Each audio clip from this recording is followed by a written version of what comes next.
पप्पा, हा बेटा. डॉक्टर बाबासाहेब आंबेडकरांनी राज्यघटनेमध्ये 50% आरक्षणाची मर्यादा ठेवली होती का?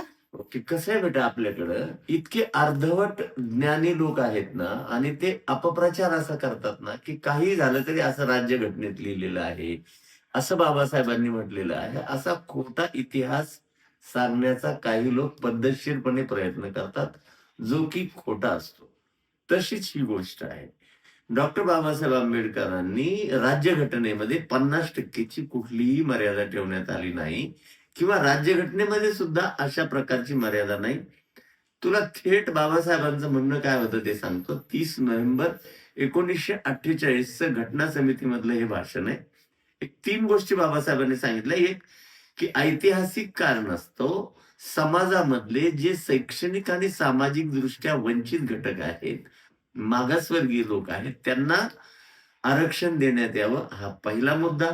दुसरा मुद्दा असा बाबासाहेबांनी म्हटला होता, आणि हा महत्वाचा आहे, तुझ्या प्रश्नाशी संबंधित आहे, की सामाजिक समतेच्या दृष्टीने 70% पर्यंत आरक्षण वाढवता येणार नाही.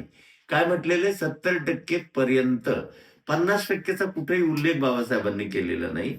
आणि तिसरी गोष्ट महत्वाची अशी सांगितली होती, की या एससी एसटी शिवाय देशामध्ये आणखी काही मागासवर्गीय आहेत, ज्यांच्यासाठी विशेष आयोगाची स्थापना राष्ट्रपतीने करणं आवश्यक आहे.